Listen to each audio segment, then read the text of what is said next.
Alur film kita mulai saat kita tiba di penjara. Terlihat di sana, di mana Arthur yang lemah tampak tertunduk, menanggung beban hidup yang berat.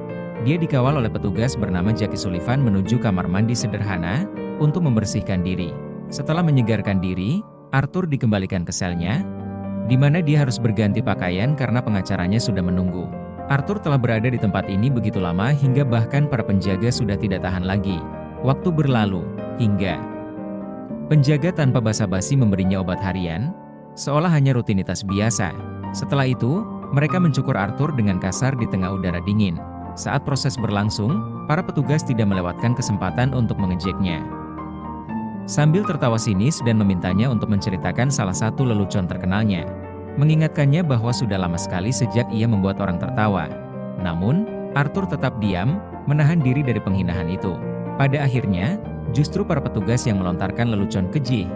Jackie yang menyindir bahwa sejak tiba di rumah sakit jiwa, Arthur hanya tersenyum seperti orang bodoh.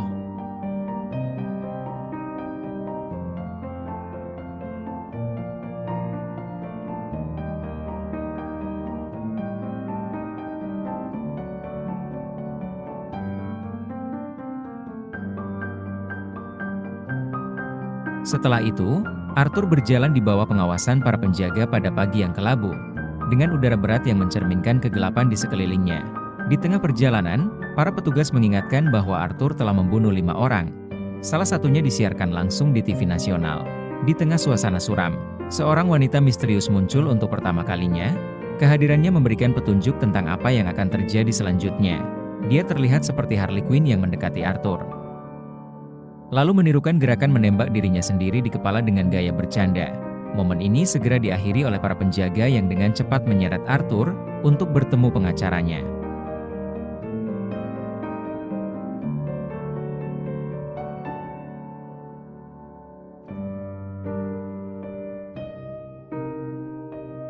Di ruang pertemuan, pengacaranya menjelaskan bahwa mereka akan bertemu dokter bernama Deborah, yang akan melakukan evaluasi penting untuk menentukan apakah Arthur sehat secara mental untuk diadili. Jika diagnosisnya berubah, dia akan dipindahkan ke rumah sakit jiwa dengan keamanan tinggi. Sang pengacara dengan nada serius juga menambahkan bahwa Deborah yakin Arthur telah mengalami trauma mendalam sejak kecil, dan menyarankan bahwa mungkin ada orang lain di dalam pikirannya, seseorang yang bisa menjadi dalang sebenarnya di balik kejahatan-kejahatan yang telah dilakukannya.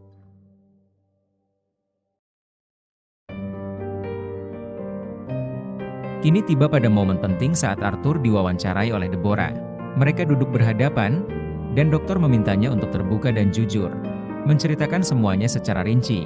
Dia mulai dengan menanyakan tentang 3 pria yang menyerangnya di kereta bawah tanah, mencoba menemukan hubungan ke masa lalunya, sesuatu yang mungkin memicu rasa sakit yang dialami Arthur sejak kecil. Namun, Arthur tetap pada kebiasaannya, memilih diam dan tidak merespon. Akhirnya, Deborah mengalihkan pembicaraan ke orang yang Arthur bunuh, yaitu Murray Franklin. Inilah momen pertama kali Arthur memecah kesunyiannya dan berbicara. Dia mengungkapkan bahwa musik yang ia dengan mengingatkannya pada saat-saat bersama ibunya. Dan dia masih mendengar suara ibunya di kepalanya, seperti gema yang terus-menerus. Dr. Deborah menyadari bahwa sisi gelap dari kepribadian Joker di dalam diri Arthur semakin kuat setelah kematian ibunya. Tertarik dengan kepribadiannya, Deborah memintanya untuk membiarkan Joker berbicara langsung dengannya.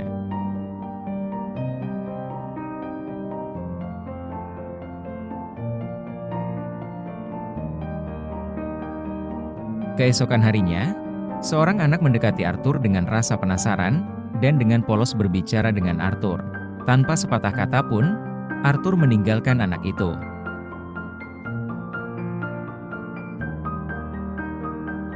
Kemudian, para penjaga kembali mengajaknya dengan cara mereka yang biasa. Namun Joker tetap diam, tidak terpengaruh. Salah satu penjaga melontarkan komentar yang melekat di benak Arthur, mengatakan bahwa dia pasti merasa seperti bintang karena film tentang dirinya telah dibuat, dan sekarang semua orang melihatnya sebagai selebriti. Komentar ini meninggalkan jejak dalam di pikiran Arthur, membuatnya terobsesi dengan gagasan menjadi seorang bintang yang dikagumi. Pikiran ini semakin memperkuat transformasi Arthur menjadi Joker.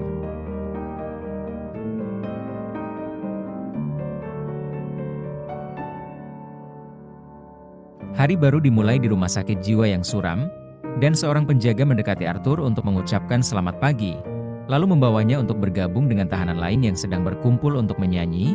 Dan sekarang giliran Arthur untuk ikut bergabung. Mereka menempatkannya di kelas musik. Dengan harapan melalui melodi-melodi tersebut, Arthur bisa menemukan kedamaian dan kepuasan. Para penjaga hanya meminta satu hal darinya, agar dia mau bergabung dengan pasien lain dan menyanyi bersama mereka. Di antara kelompok tersebut, Arthur melihat seorang gadis yang sebelumnya menarik perhatiannya. Penasaran, gadis itu bertanya apakah dia benar-benar Arthur. Arthur mendekat dan gadis sepertinya memperkenalkan dirinya bernama Lee. Tanpa berpikir panjang, Arthur mengakui bahwa dia telah membunuh 5 orang. Dan yang terakhir ia bunuh di siaran TV nasional. Meskipun, sebenarnya ada satu korban lagi, yaitu ibunya, sesuatu yang belum diketahui oleh orang lain.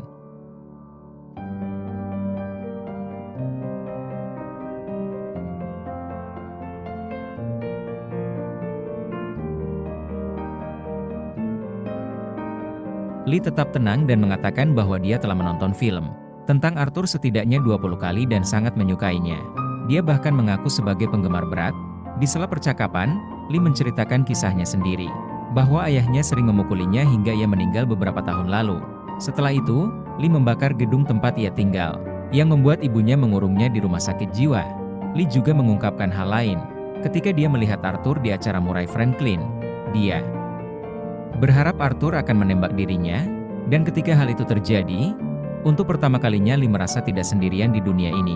Dia merasa mereka memiliki sesuatu yang gelap dan sama di dalam diri mereka.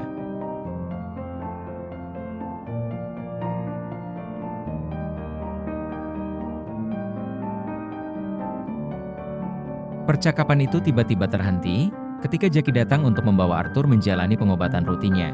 Tak lama kemudian, Arthur kembali jadi berita. Hasil evaluasi mentalnya mengungkapkan bahwa ia dianggap sehat untuk diadili, dan jaksa akan menuntut hukuman mati. Berita ini dengan cepat menyebar di rumah sakit jiwa, dan menjadi bahan lelucon di antara narapidana lain. Tetapi Arthur tidak terpengaruh. Ia mulai bernyanyi, mencoba menemukan kebebasan dalam musik, melodi yang dimainkan. Arthur begitu memikat hingga tanpa disadari, semua orang di sekitarnya ikut terhanyut, menciptakan momen harmoni yang nyata. Untuk pertama kalinya setelah sekian lama, Arthur merasa diterima oleh orang lain, namun, perasaan ini hanyalah hayalan dalam pikirannya. Padahal kenyataannya, Arthur belum mengucapkan sepatah kata pun. Adegan kemudian berpindah, kita melihat Arthur terjebak dalam kekacauan, tak terkendali di bawah hujan deras, menerima hukuman kejam. Arthur menghubungi pengacaranya, memberitahunya bahwa wartawan telah berusaha menemuinya. Namun, pengacaranya mengatakan bahwa ia harus menunggu, hingga mereka mengatur wawancara resmi sebelum persidangan. Setelah itu, Arthur memutuskan untuk menonton film. Lee kemudian memintanya keluar sebentar. Tapi Arthur menolak karena takut ditembak jika ia keluar. Lee kemudian pergi sebentar, menyalakan api di belakang mereka. Lalu dengan tenang kembali duduk di samping Arthur. Ketika api menyala, mereka pun berlari keluar dari penjara. Terlihat di sana, mereka menari dan tertawa di jalanan. Namun, kenyataannya mereka tidak benar-benar melarikan diri. Mereka hanya merayakan terlalu di sini. Di luar gerbang para wartawan mengambil foto mereka, dan keduanya diseret kembali ke dalam penjara. Kini Arthur dan Lee dihukum. Tapi mereka tak peduli dan hanya tertawa seperti orang gila.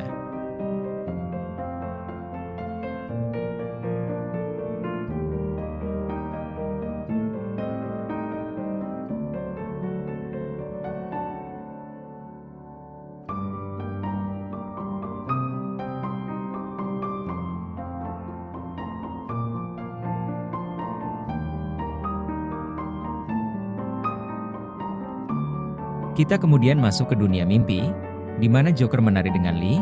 Mereka merasa bahagia dan bebas. Tak lama kemudian, Lee datang mengunjunginya setelah salah satu penjaga mengizinkannya masuk.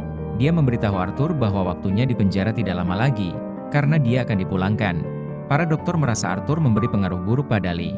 Tapi sisi baiknya, sekarang Lee bisa hadir di persidangan Arthur setiap hari hingga dia bebas. Lee kemudian perlahan-lahan mulai merias wajah Arthur, mengubahnya menjadi Joker.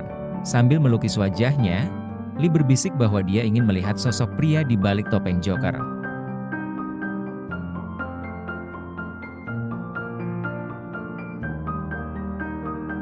Setelah itu, Joker bertemu dengan pengacaranya, yang memberitahunya bahwa Lee telah dibebaskan dari penjara, dan kini sedang memberikan wawancara tentang hubungan mereka.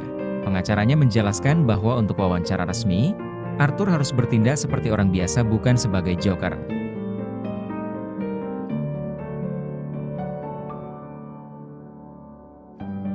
Terlihat di sana, selama wawancara, peti mengulas kejahatan yang dilakukan Arthur, menunjukkan bahwa dalam waktu 4 minggu, dia telah membunuh 5 orang.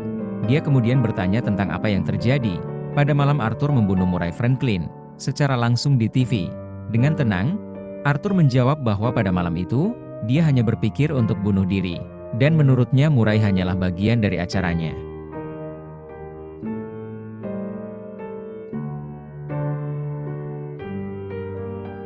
Peti lalu bertanya apakah Arthur masih ingin mati, mengingat dia kini dijatuhi hukuman mati, dan akan mendapatkan apa yang dia inginkan. Namun, Arthur menjelaskan bahwa itu adalah masa lalu, dan dia tidak menginginkan hal yang sama lagi. Dia menyatakan bahwa sekarang dia tidak peduli lagi, dan peti menurutnya, sama saja seperti Murray, hanya ingin membahas kesalahannya di masa lalu, bukan tentang siapa dia sekarang dan betapa dia telah berubah. Saya akan melalui lagi, peti kemudian bertanya bagaimana dia berubah, dan Arthur menjelaskan bahwa kini, dia tidak merasa sendirian lagi. Dia memiliki seseorang yang spesial. Peti lalu menunjukkan surat kabar, dengan foto mereka berdua, saat mencoba kabur. Melihat gambar itu, Arthur mulai bernyanyi, dan dalam lagunya, dia menyatakan bahwa dia sedang jatuh cinta. Bahwa kini dia punya seseorang yang spesial, yang akan dia nyanyikan, membawa kebahagiaan baginya.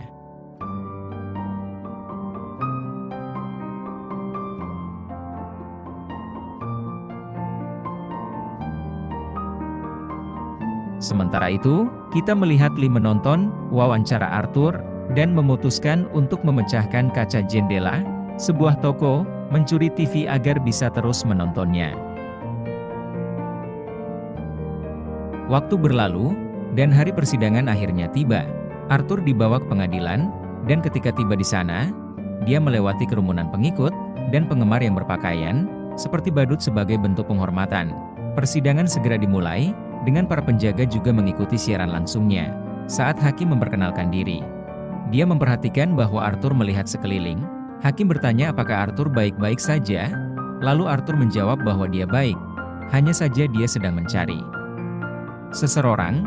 Jawaban ini membuat mereka yang berada di sana tertawa dan mengejeknya. Persidangan pun dimulai, dan di luar, Lee akhirnya tiba meskipun terlambat. Dia datang untuk melihat Arthur. Pengacara lawan kemudian mulai berbicara, menyatakan bahwa menurutnya, Arthur tidak psikotik, dan sepenuhnya sadar akan tindakan yang dia lakukan saat melakukan kejahatan. Menurutnya, Arthur hanya berpura-pura memiliki gangguan mental, dan sebenarnya hanya menderita 4 masalah utama: kurangnya empati, depresi, kecemasan, dan gangguan ringan.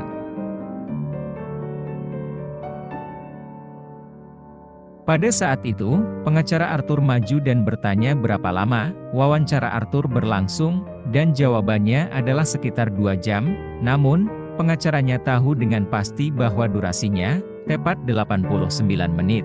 Dia kemudian mempertanyakan bagaimana mungkin seseorang bisa membuat kesimpulan besar dalam waktu 89 menit. Tanpa memahami apa yang sebenarnya terjadi dalam hidup Arthur, dia mengingatkan bahwa mereka tidak tahu tentang trauma yang dialami Arthur. Mereka tidak tahu bahwa pemerintah menelantarkannya dan mengirim Arthur kembali ke tempat di mana dia mengalami trauma terburuk ketika masih berusia 7 tahun, menjadi korban kekerasan fisik, pelecehan seksual, dan pelecehan psikologis. Menurut pengacaranya, Arthur menciptakan identitas baru, yaitu Joker, sebagai topeng untuk melindungi dirinya ketika 3 pria mabuk menyerangnya di kereta bawah tanah. Sisi gelap Joker muncul dengan kekuatan yang kuat, membenarkan keberadaannya sebagai mekanisme perlindungan diri. Di tengah persidangan, timbul keberatan ketika pihak pengacara ingin memperlihatkan buku harian pribadi Arthur, yang berisi fantasi, lelucon aneh, dan detail tentang hubungan imajiner yang dia bayangkan dengan seorang wanita. Setelah sesi tersebut, Lee Menon, pengacara Arthur, dan meyakinkannya bahwa Arthur sebenarnya tidak sakit, tetapi justru sempurna. Dia berjanji bahwa mereka akan keluar bersama dan menaklukkan dunia, memulai dari hal kecil sebelum mencapai puncak.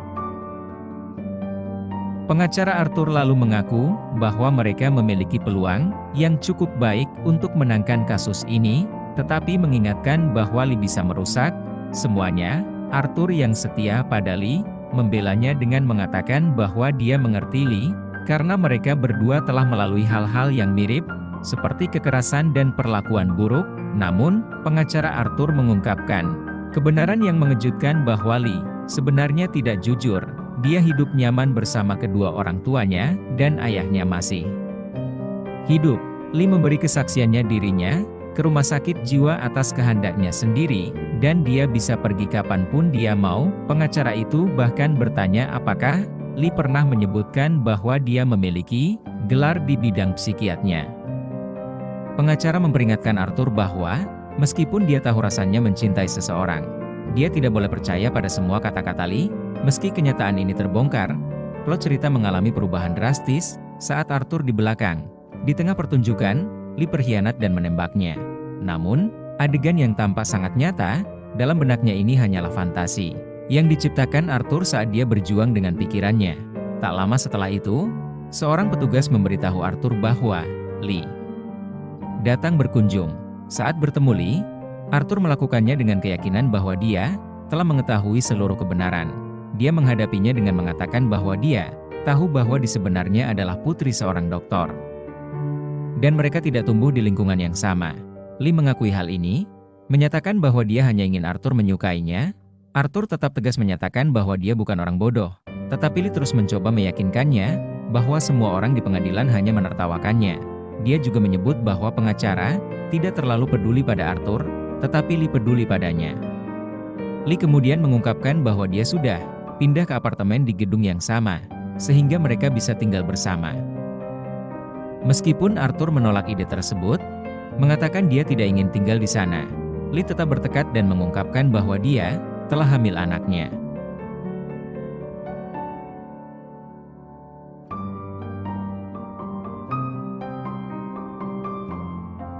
Di sidang berikutnya, seseorang bernama Sophie dipanggil untuk memberikan kesaksian.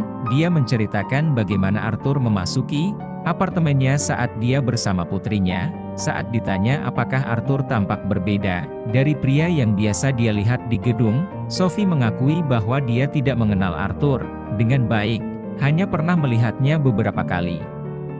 Sophie juga menyebut bahwa dia mengenal ibu Arthur yang sering bersikap baik kepada putrinya. Dia menjelaskan bahwa setelah kejadian tersebut, dia memilih untuk pindah demi keselamatan putrinya. Pengacara Arthur kemudian bertanya apakah Arthur yang dia lihat di TV, yang saat itu berpakaian seperti Joker, tampak seperti orang yang sama yang memasuki apartemennya. Sophie dengan tegas mengatakan bahwa Arthur yang dia lihat di TV terlihat sangat berbeda, karena saat itu dia berpakaian seperti badut. Pengacara Arthur memanfaatkan momen ini dengan menunjukkan bahwa meskipun ibu Arthur sangat baik kepada putri Sophie, kemungkinan besar dia pernah menceritakan sesuatu tentang putranya. Sophie mengingat bahwa ibu Arthur pernah mengatakan putranya memiliki sesuatu yang aneh, seperti tawa yang konyol dan menyeramkan. Ibu Arthur bahkan menceritakan ketika Arthur masih kecil mencegahnya dari bunuh diri. Sophie juga menyebut bahwa menurutnya, cerita itu tidak masuk akal, karena Arthur tidak pernah terlihat lucu.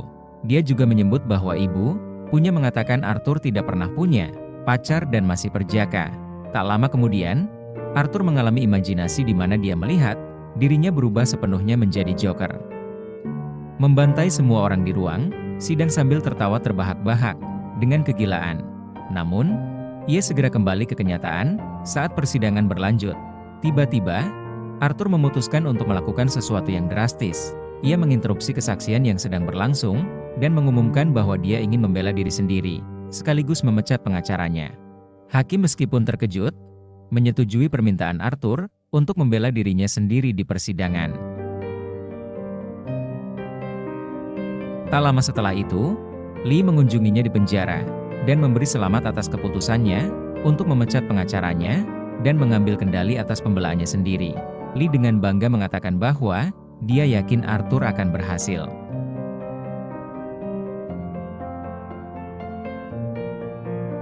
Ketika hari Senin tiba, persidangan Arthur dilanjutkan, dan saksi berikutnya bernama Gary dipanggil untuk memberikan kesaksian. Gary menceritakan dengan jelas bagaimana Arthur secara brutal menikam seseorang bernama Randall dan bagaimana kejadian itu berlangsung. Arthur kemudian berbicara dengan nada mengajak nama belakang Gary. Arthur lalu bertanya apakah saat Gary melihatnya menikam Randall, dia terlihat gila atau seperti orang lain. Secara tersirat menanyakan apakah Gary melihat sosok Joker dalam dirinya. Gary tampak kebingungan, mengaku bahwa Arthur memang terlihat sangat berbeda, seperti orang lain sepenuhnya. Dia mengungkapkan bahwa peristiwa itu telah menyebabkan trauma mendalam dalam hidupnya yang belum pernah dia rasakan sebelumnya. Bagian yang paling sulit baginya adalah menerima bahwa Arthur yang selama ini memperlakukannya dengan baik dan tidak pernah mengolok-oloknya, kini berubah menjadi sosok yang begitu mengerikan. Setelah Gary menyelesaikan kesaksiannya, dan tidak ada saksi lagi untuk penuntutan, serta tidak ada pembelaan lebih lanjut dari Arthur, hakim kemudian mengumumkan istirahat, dan persidangan dilanjutkan pada hari Senin.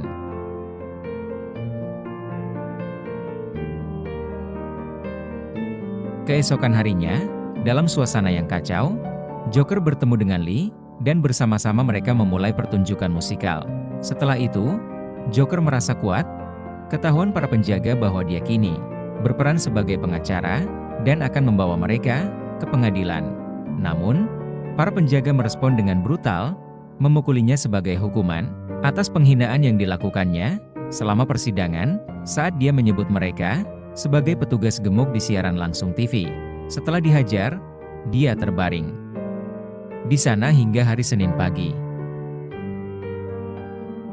Ketika Arthur kembali ke pengadilan, kali ini dia mengenakan kostum Joker lagi. Hakim yang semakin tidak sabar memberitahu Arthur bahwa ini bukanlah sirkus, dan ia harus berperilaku layak. Arthur kemudian mengaku telah membunuh 6 orang, bukan hanya 5 seperti yang diketahui publik, termasuk ibunya yang dia bunuh, dengan membekapnya menggunakan bantal sampai berhenti bernapas. Kini, dia merasa tersesat dan ingin memulai hidup baru. Mendengar pengakuan ini, Lee sangat kecewa. Tanpa mengucapkan sepatah kata pun, dia berdiri dan meninggalkan ruang sidang. Setelah itu, Arthur diberikan izin untuk melakukan panggilan telepon. Dia segera menghubungi Lee, memintanya untuk kembali karena putusan akan diumumkan dalam 1 jam dan dia ingin kehadirannya.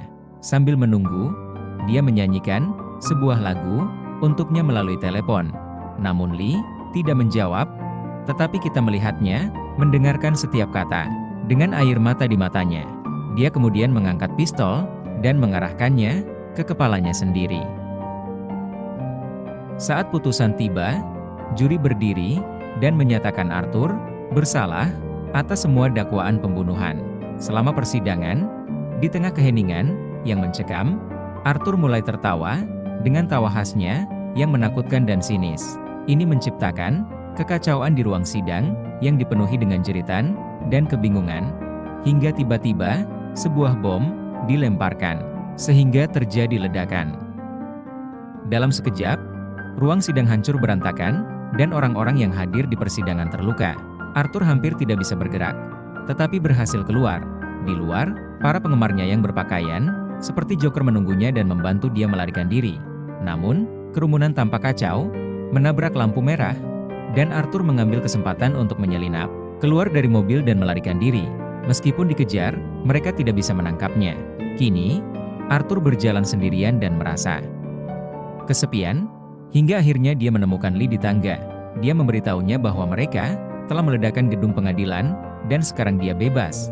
Jadi mereka harus segera pergi. Arthur ingin melarikan diri bersamanya. Tetapi Lee mengatakan bahwa mereka tidak bisa kemana-mana, karena mereka memiliki fantasi yang harus ditinggalkan. Dia mengungkapkan bahwa dia tidak lagi menjadi orang yang sama. Arthur pun kini menangis, mengungkapkan bahwa dia tidak bisa hidup tanpanya, dan merasa harus melarikan diri, karena mereka akan memiliki bayi. Namun, Lee mulai bernyanyi. Sementara Arthur lebih memilih untuk berbicara.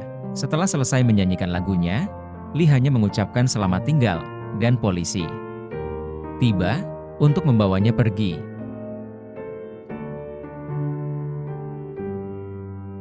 Mereka membawanya kembali ke penjara, di mana Arthur merasa sedih dan kecewa dengan hidupnya, bahkan tidak ingin bernyanyi lagi. Di sana, seorang petugas memberitahunya bahwa dia memiliki pengunjung.